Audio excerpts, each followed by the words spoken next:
Hello दोस्तों, ITI classes के YouTube channel पर आप सभी का एक बार फिर से स्वागत है।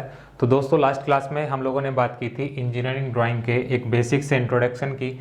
इसके बाद में हमने बात की थी कि कौन कौन से इंस्ट्रूमेंट आप ड्राइंग बनाने में यूज़ करते हैं। उसके बाद में हमने उनकी प्रॉपर्टीज़ के बारे में पढ़ा था और उनकी जो डायमेंशंस बोल सकते हैं उनके बारे में भी डिस्कस किया था। तो जिसमें हमने आपको बताया था सबसे पहले ड्राइंग बोर्ड आपका, उसके साइज़ कौन कौन से अवेलेबल होते हैं। इसके बाद में हमने पेंसिल्स के बारे में डिस्कस किया था और लास्ट में हमने बात की थी टी स्क्वायर की। तो आज हम उसी को कंटिन्यू करेंगे। तो आज का जो हमारा टॉपिक रहेगा वो क्या है? Drawing board. ड्राइंग बोर्ड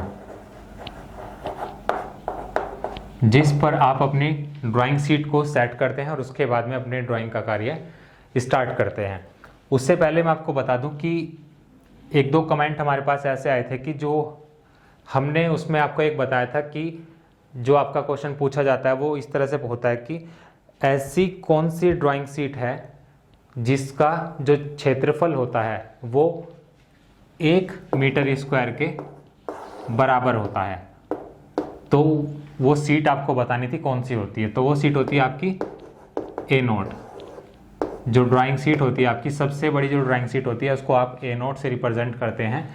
और इसकी जो डायमेंशन होती है, मीन्स लंबाई और चौड़ाई क्या होती है इसकी, 841 गुणा 1189। ये दोनों की दोनों आपकी मिलीमीटर में होती हैं। अब यहीं से आपका जो क्वेश्चन है वो पूछा जाता है कि कौन सी ड्राइंग सीट ऐसी होती है जिसका क्षेत्रफल 1 मीटर स्क्वायर के बराबर होगा। तो देखते हैं अब ये किस तरह से बराबर होगा 1 मीटर स्क्वायर के। तो देखिए, ये भी मिलीमीटर में है और ये भी मिलीमीटर में है।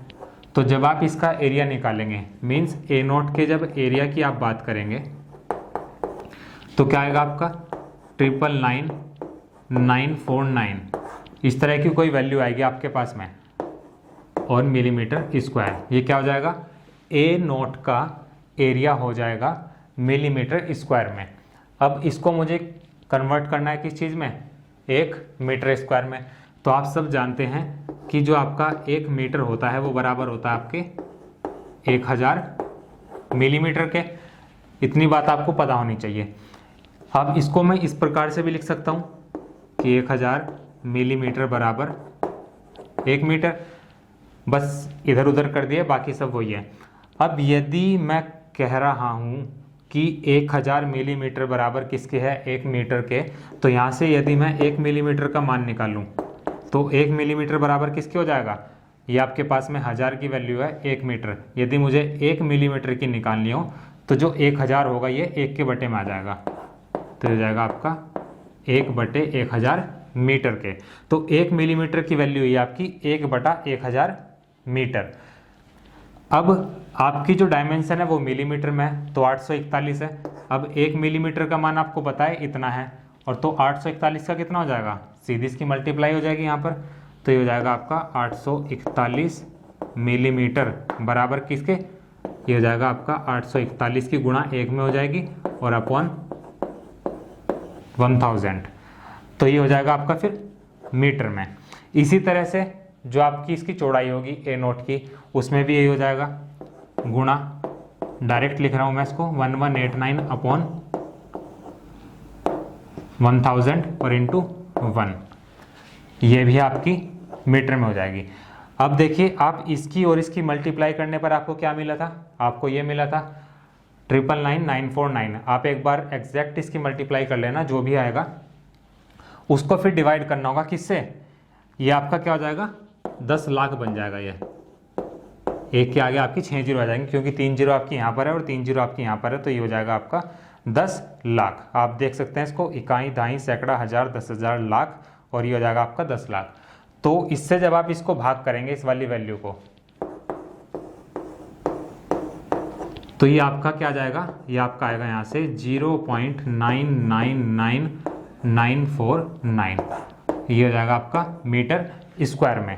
तो आप देख सकते हैं कि 0.999 को मैं क्या लिख सकता हूँ, 1 लिख सकता हूँ। तो ये जाएगा आपका 1 मीटर स्क्वायर। तो वो सीट कौन सी होगी जिसका जो क्षेत्रफल होगा 1 मीटर स्क्वायर के बराबर होगा, वो होती है आपकी A0। यही इसमें बस करना था आपको। तो ये इसका प्रूफ हो गया कि आपके पास में जो ये सीट है आपकी A0, इसका क्षेत्रफल 1 मीटर स्क्वायर के बराबर हो जाएगा, क्योंकि इन दोनों की मल्टीप्लाई करने पर आपको एक ऐसी वैल्यू मिलती है जो कि 1 के आसपास होती है जब आप उसको मीटर में कन्वर्ट करते हैं। कुछ नहीं करना था इसमें, आपको पता होना चाहिए कि 1000 मिलीमीटर बराबर होता है 1 मीटर के। यहाँ से 1 मिलीमीटर की वैल्यू निकाल ली तो ये जाएगा आपका 1/1000 मीटर। अब आपके पास में जो वैल्यू है वो मिलीमीटर में है, तो 841 की क्या हो जाएगी, 841/1000 हो जाएगी। ठीक इसी प्रकार आपका 1189 है, इसके बटे में भी 1000 आ जाएगा। या तो आप इसको डायरेक्ट काट लो इस तरह से, ये हो जाएगा आपका 0.841 इंटू, जब इसको भाग करेंगे 1000 से 1.189, इन दोनों की मल्टीप्लाई करेंगे तो ये लगभग आपका 1 के आसपास ही आता है। यही इसमें आपको करना था। अब आते हैं अपने आज के टॉपिक पर। ये क्या हमारा ड्राइंग बोर्ड। ड्राइंग बोर्ड वो होता है जिसके ऊपर आप अपनी ड्राइंग शीट को सेट करते हैं और उसके बाद में ड्राइंग बनाना स्टार्ट करते हैं, वही आपका क्या होता है, ड्राइंग बोर्ड होता है। अब सबसे पहला जो क्वेश्चन आता है कि आपका जो ड्राइंग बोर्ड होता है वो किस लकड़ी का बना होता है। तो लकड़ी कौन सी यूज करते हैं इसमें आप, इसमें आपका आता है एक तो कैल, एक होता है आपका जैतून, इसके बाद में आपका ओक भी होता है, और एक होता है आपका पाइन। तो ये लकड़ी आप ड्राइंग बोर्ड को बनाने के लिए इस्तेमाल करते हैं। एक आपका कैल, एक है जैतून, एक है आपका ओक और लास्ट है आपका पाइन। इन लकड़ियों का आपका ड्राइंग बोर्ड बना होता है। अब मैंने फिगर पहले से ही बना रखी हैं। अब देखिए इसमें होता क्या है कि आप क्या करते हैं, जो भी आप लकड़ी लेंगे इसमें से, उसके हम क्या करते हैं, स्ट्रिप्स काट लेते हैं, मतलब पट्टियाँ काट लेते हैं, और पट्टियों को फिर एक साथ रखते हैं। जैसे मैंने पट्टी रखी है, पहली पट्टी ये है आपकी, दूसरी पट्टी ये है, तीसरी पट्टी ये है। इसी प्रकार आप आगे तक इसको बढ़ा लेते हैं और इसके बाद में इन सबको एक जगह जॉइंट कर देते हैं। किसकी सहायता से, बैटन की सहायता से। ये जो आपकी पट्टी अभी मैंने लगाई है आपका क्या कहलाती है, बैटन कहलाती है। इसको फिर क्या करते हैं, यहाँ पर स्क्रू के द्वारा इसको सेट कर दिया जाता है। एक बैटन आपका यहाँ पर होगा और एक बैटन आपका इस तरफ हो जाएगा, ताकि ये जो पट्टियां हैं आपकी इधर उधर ना भागें। तो इनको आप क्या बोलते हैं, ये हो जाएगा आपका बैटन, और ये हो जाएगा आपका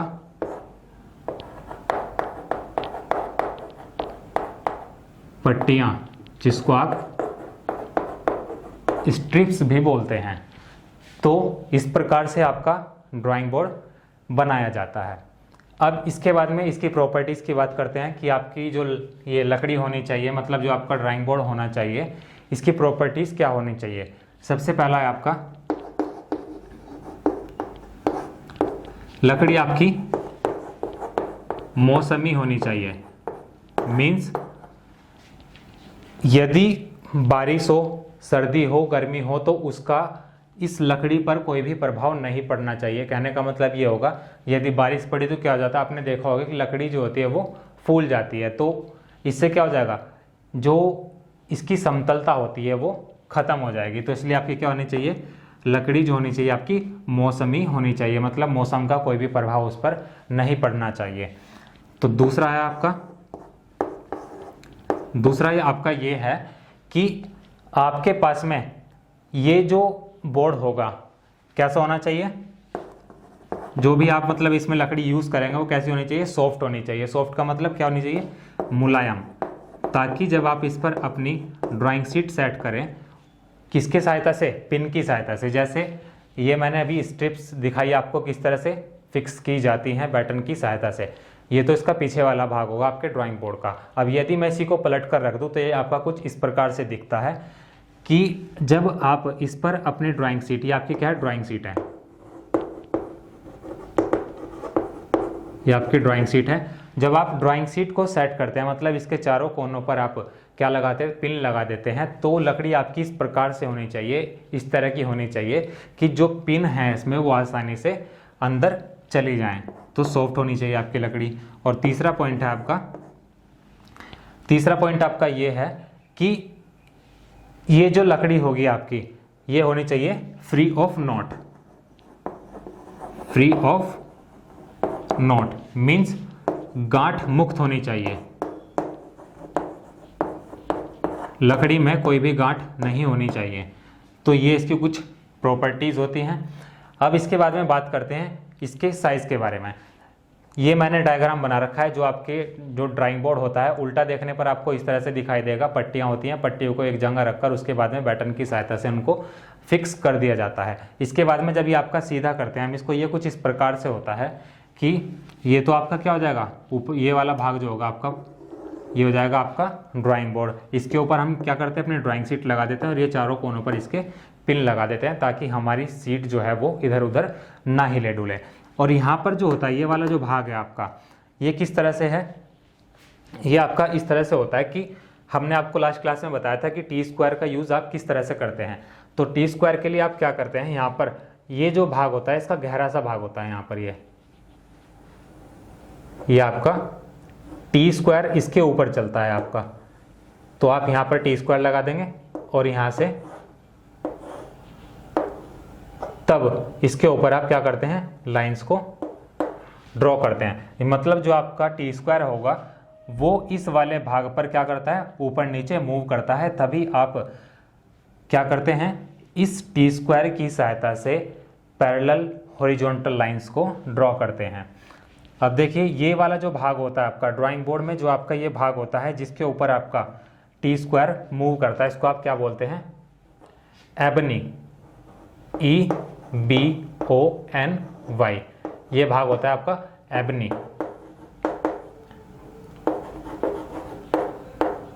कुछ लोग इसको एबोनी भी बोलते हैं, बट इसको एक्चुअल में जो बोला जाएगा वो एबनी बोलते हैं। एबनी जो भाग होता है इसके ऊपर ही आपका टी स्क्वायर मूव करता है। इसके बाद में अब हम बात करते हैं इसके डायमेंशंस की, कि इसकी लंबाई, चौड़ाई और मोटाई क्या होनी चाहिए। अब देखते हैं, इसके लिए आपको पता होना चाहिए कि जो आपका टी स्क्वायर होता है वो किस किस साइज में अवेलेबल होता है। ये भी हमने आपको लास्ट क्लास में बताया था।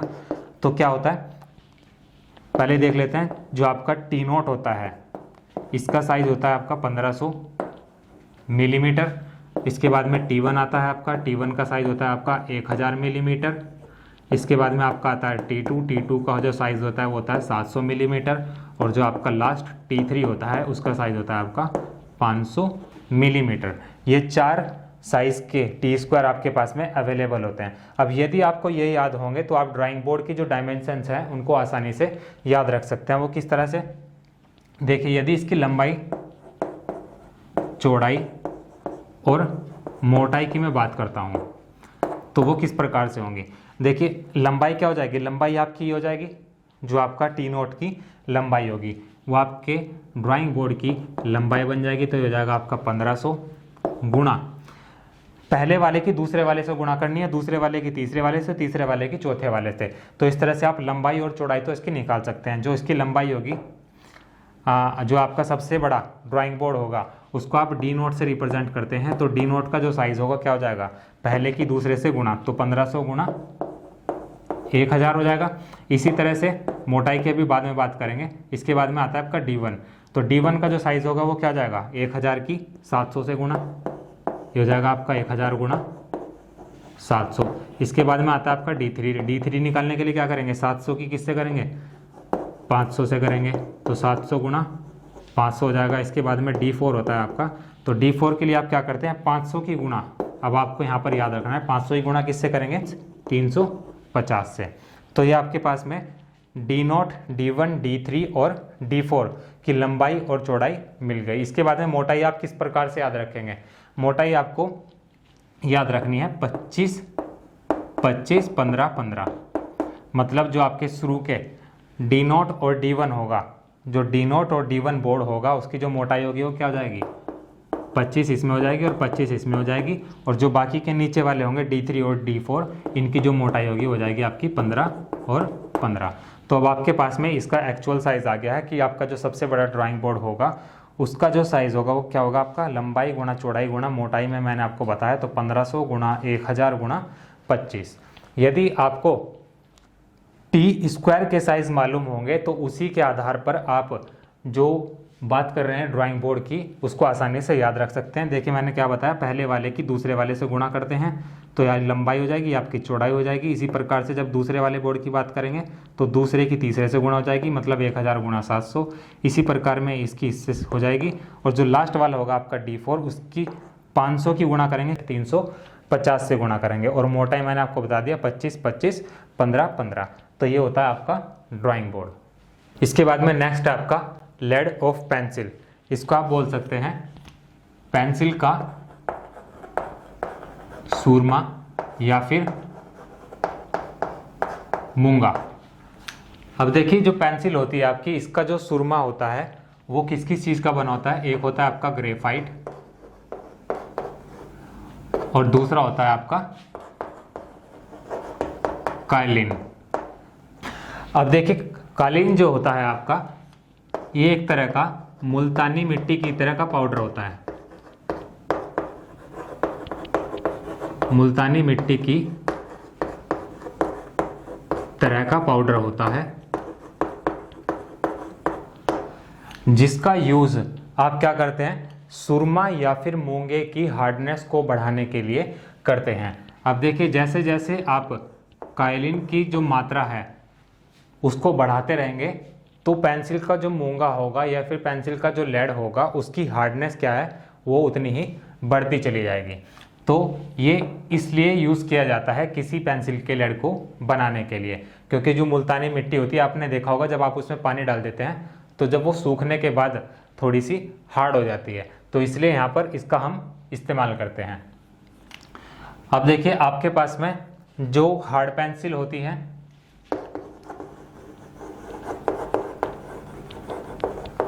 हार्ड पेंसिल होती हैं और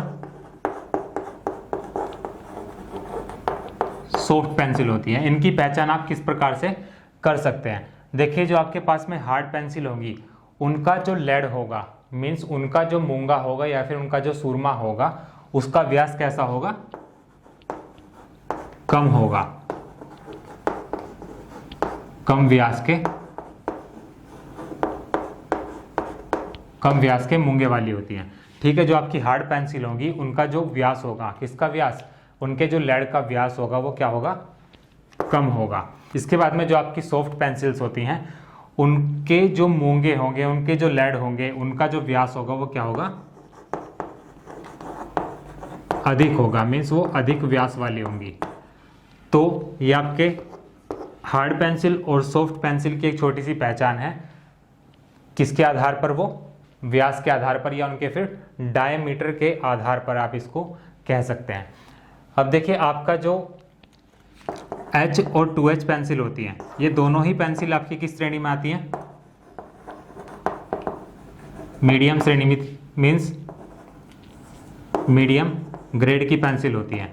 अब देखिए जो आपकी H पेंसिल होगी और 2H पेंसिल होगी, तो जो आपकी 2H पेंसिल होती हैं उसका यूज़ आप कहाँ करते हैं, उसका यूज़ आप करते हैं आउटलाइन या फिर सेंट्रल लाइन को ड्रॉ करने के लिए आप किसका यूज़ करते हैं, 2H पेंसिल का यूज़ करते हैं। इसी तरह से जो आपकी H पेंसिल होती है, H पेंसिल का यूज़ आप कहाँ करते हैं, किसी भी ड्राइंग की डायमेंशनिंग करने के लिए, मीन्स उसका विमांकन करने के लिए या फिर उसका अक्षरांकन करने के लिए क्या करते हैं, इस पेंसिल का इस्तेमाल किया जाता है। H पेंसिल जो होगी वो आपका क्या करेगी, जो आपकी डायमेंशंस होगी उनको लिखने के लिए, और जो आप ड्राइंग के बारे में लिखेंगे, मीन्स अक्षरण जो करेंगे आप ड्राइंग का, उसके लिए आप H पेंसिल का इस्तेमाल करेंगे। और जो आपके पास में 2H पेंसिल होगी उसका इस्तेमाल आप आउटलाइन और सेंट्रल लाइंस को ड्रॉ करने के लिए करते हैं। तो ये बात हुई आपके लेड ऑफ पेंसिल की। इसके बाद में नेक्स्ट आता है आपका टाइटल बॉक्स। टाइटल बॉक्स में क्या करते हैं, टाइटल बॉक्स आपका जब ड्राइंग आपकी ड्रॉ हो जाती है, यदि आप उस पर टाइटल बॉक्स नहीं बनाते तो वो किसी काम की नहीं होती, क्योंकि उसमें आप अपना रोल नंबर वगैरह नहीं लिख पाएंगे, तो उससे पता नहीं चल पाएगा कि ये सीट आपकी है या फिर किसी और की है। तो अब टाइटल बॉक्स जो होता है आपका वो किस तरह से बनाया जाता है, जैसे मेरे पास में क्या है, एक ड्राइंग शीट है, तो ड्राइंग शीट के जो आपका राइट साइड में नीचे वाला कॉर्नर होगा वहां पर आपका टाइटल बॉक्स बनाते हैं। अब इसकी जो डायमेंशंस होती हैं वो क्या होती हैं, देखिए ये वाली जो डिस्टेंस होगी या फिर ये कह सकते हैं ये वाली जो डायमेंशन होगी वो कितनी होगी 185 mm में, और ये वाली जो होगी ये होगी आपकी 65 mm की। यदि इसको आप लंबाई मानते हैं, इसको चौड़ाई मानते हैं, तो लंबाई कितनी हो जाएगी 185 मिलीमीटर, और जो आपकी चौड़ाई होगी वो क्या हो जाएगी 65 मिलीमीटर। तो ये आपका होता है टाइटल बॉक्स। टाइटल बॉक्स आपके हमेशा ड्राइंग शीट जो होती है उसके राइट साइड के नीचे वाले कॉर्नर पर ये बनाया जाता है। इसके बाद में नेक्स्ट आता है आपका सेट स्क्वायर। सेट स्क्वायर आपने देखे होंगे एक समकोण की आकृति के होते हैं ये, और यदि प्लास्टिक के बने होते हैं तो कैसे होते हैं, पारदर्शी भी होते हैं। मीन्स प्लास्टिक के बने होंगे तो ये ट्रांसपेरेंट भी होते हैं, और इसके अलावा प्लास्टिक के अलावा ये किसी धातु के भी बने हो सकते हैं। तो इसका यूज़ आप किस लिए करते हैं, इसका यूज़ आप वर्टिकल लाइंस को ड्रॉ करने के लिए करते हैं, वर्टिकल लाइंस को, और जो आपकी क्रॉस लाइन होती है मीन्स तिर्यक रेखाएं जो होती हैं उनको खींचने के लिए भी आप इसका प्रयोग करते हैं। अब देखिए ये किस तरह से यूज़ किए जाते हैं, ये आपके हमेशा टी स्क्वायर के साथ में यूज़ किए जाते हैं। हालांकि ऐसा नहीं है कि इनके द्वारा आप सिर्फ वर्टिकल लाइंस या फिर क्रॉस लाइंस को ही ड्रॉ करें, आप इनके द्वारा हॉरिजॉन्टल लाइंस को भी ड्रॉ करते हैं। बट जो इसका एक नियम है वो किस तरह से है कि आप इसका यूज़ टी स्क्वायर की मदद से करते हैं। यदि मेरे पास में क्या है टी स्क्वायर है, ये मेरे पास में टी स्क्वायर है, तो अब सेट स्क्वायर को हम किस तरह से सेट करते हैं, ये आपका सेट स्क्वायर होता है, ये आपका क्या हो जाएगा सेट स्क्वायर हो जाएगा। और इसकी मदद से आप टी स्क्वायर को एक जगह रखेंगे और क्या करेंगे, इसको इधर उधर मूव करेंगे। एक हाथ से आप इसको हैंडल करेंगे और जो दूसरा हाथ होगा उसकी मदद से आप इसको मूव करेंगे और फिर अपनी लाइंस को क्या करेंगे ड्रॉ करेंगे। तो इसके साथ में क्या होगा, ये आपकी वर्टिकल लाइंस हो जाएंगी और ये इधर आपकी क्रॉस लाइंस हो जाएंगी। तो इस तरह से आप इनका यूज़ करते हैं। अब टी स्क्वायर जो होते हैं आपके पास में एक सेट में 2 होते हैं। देखिए एक तो आपका कुछ इस तरह से होगा जिसमें ये वाला कोण तो 90 डिग्री का होगा और ये दोनों कोण जो होंगे ये 45 डिग्री के होंगे। और जो दूसरा सेट स्क्वायर होता है आपके पास में वो कुछ इस प्रकार का होता है। यदि ये कोण आपका 90 डिग्री है तो ये वाला आपका 60 डिग्री का हो जाएगा और ये दूसरे वाला कितना हो जाएगा आपका 30 डिग्री का। तो आपके पास में क्या होता है 2 सेट स्क्वायर होते हैं।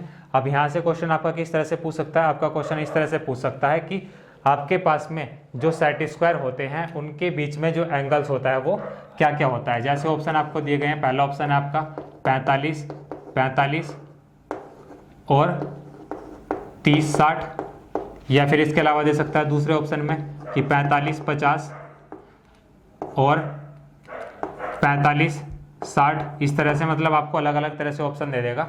तो आपको याद रखना है कि आपका एक जो टी स्क्वायर होगा उसमें आपके एक कोण तो 90 डिग्री का होगा और बाकी 2 कोण जो होंगे वो 45 डिग्री के होंगे। इसके अलावा जो दूसरा सेट स्क्वायर होता है उसमें एक कोण आपका 90 डिग्री का होता है और जो बाकी 2 कोण होते हैं उसमें एक 30 डिग्री का और दूसरा 60 डिग्री का होता है। तो ये बात हुई आपके सेट स्क्वायर की। इसके बाद में हम बात करते हैं प्रोटेक्टर की। प्रोटेक्टर जिसको आप हिंदी में क्या कहते हैं चांदा। इसकी सहायता से आप क्या करते हैं, आपने देखा भी होगा किसी किसी सेट स्क्वायर में ही लगा हुआ आता है ये कुछ आपका इस प्रकार से होता है। ये कहाँ होगा, ये जो होगा इसके बिल्कुल बीच में ये आपका 90 डिग्री के एंगल को शो करेगा। और इसमें जो आपके नंबर्स होते हैं मतलब जो आपके कोण होते हैं वो घटते और बढ़ते क्रम में होते हैं। अब देखिए यदि आप इस तरफ से कोई एंगल बनाना चाहते हैं तो ये इधर से शुरू होता है आपका 10 20 30 40 50 60 45 जितने भी होते हैं इस दिशा में बढ़ते जाते हैं। और ठीक इस प्रकार आपके घटते क्रम में भी होंगे। यदि ये आपका कितने डिग्री का, यदि आपका ये 10 20 30 इधर चल रहा है तो बाकी जो इसके उल्टे होंगे वो इस तरफ से चलेंगे, 10, 20, 30, 40, 50 इस तरह से। तो मतलब कहने का ये हुआ कि यदि इधर से बढ़ते क्रम में लिया है तो इधर से आपके घटते क्रम में होंगे। तो आप दोनों तरफ से एंगल्स को ड्रॉ कर सकते हैं। यदि आपको इस तरफ एंगल ड्रॉ करना है, मीन्स ये आपका कोई रेफरेंस लाइन होगी, आपने यहाँ पर इसको रख लिया। उसके बाद में यदि आपको इधर की तरफ एंगल ड्रॉ करना है तो आप इधर से भी ड्रॉ कर सकते हैं और इधर से भी ड्रॉ कर सकते हैं। इसके बाद में एक चीज़ और बचती है आपकी, आपका क्या होता है, जो आपका ड्राइंग शीट होती है, जो आपकी ड्राइंग शीट होती है वो आपकी दो तरह की होती है। एक तो आपकी होती है हैंडमेड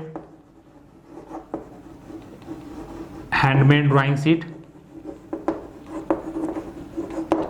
पहली, और जो दूसरी होती है आपकी वो होती है आपकी मिल मेड ड्राइंग शीट। अब दो तरह की ड्राइंग शीट होती है आपके पास में, एक तो होती है हैंडमेड और जो दूसरी होती है वो मिल मेड बनी होती है। मतलब एक तो हाथों के द्वारा बनाई जाती है और जो दूसरी होती है वो मिल में बनाई जाती है। अब इसमें क्वेश्चन आपका किस तरह से पूछा जाता है, क्वेश्चन इसमें आपका इस तरह से होता है कि जो आप रेगुलर वर्क करते हैं, मीन्स जो आप ड्राइंग ड्रॉ करते हैं वो किस ड्राइंग पेपर पर ड्रॉ करते हैं। तो उसका जो सही आंसर होता है वो क्या होता है आपका मिल मेड ड्राइंग पेपर पर ही आप क्या करते हैं, अपना कोई भी कार्य करते हैं। और जो आपका हैंडमेड ड्राइंग शीट होती है इसको सिर्फ आप रफ कार्य के लिए यूज़ कर सकते हैं, क्योंकि क्या होता है जो आपकी हैंडमेड ड्राइंग शीट होगी वो क्या होगी, खुरदुरी टाइप की होगी थोड़ी सी, तो उस पर इतना आसान नहीं होता किसी भी ड्राइंग को एक अच्छा ड्रॉ करना। तो इसलिए हम क्या करते हैं, जो आपके मिल मेड पेपर होते हैं उन्हीं पर आप अपनी ड्राइंग्स को क्या करते हैं, बनाते हैं। क्योंकि इसमें जो पेपर होता है आपका वो क्या होता है, मुलायम होता है, उस पर जो आपकी पेंसिल होती हैं वो अच्छी तरह से कार्य करती हैं। तो दोस्तों ये तो बात हुई आपकी जो उसका थ्योरी पार्ट है जहाँ से आपके क्वेश्चन पूछे जा सकते हैं, उतना जो है थ्योरी हम यहाँ पर कवर कर चुके हैं। इसके बाद में एक क्लास और लेंगे हम इसमें, और उसमें हम उन सभी क्वेश्चंस को डिस्कस करेंगे जितने भी आपके एग्जाम्स में यहाँ से पूछे जा सकते हैं। तो आज की वीडियो में सिर्फ इतना ही रखेंगे और नेक्स्ट वीडियो में सिर्फ इंपॉर्टेंट क्वेश्चंस को ही डिस्कस करेंगे।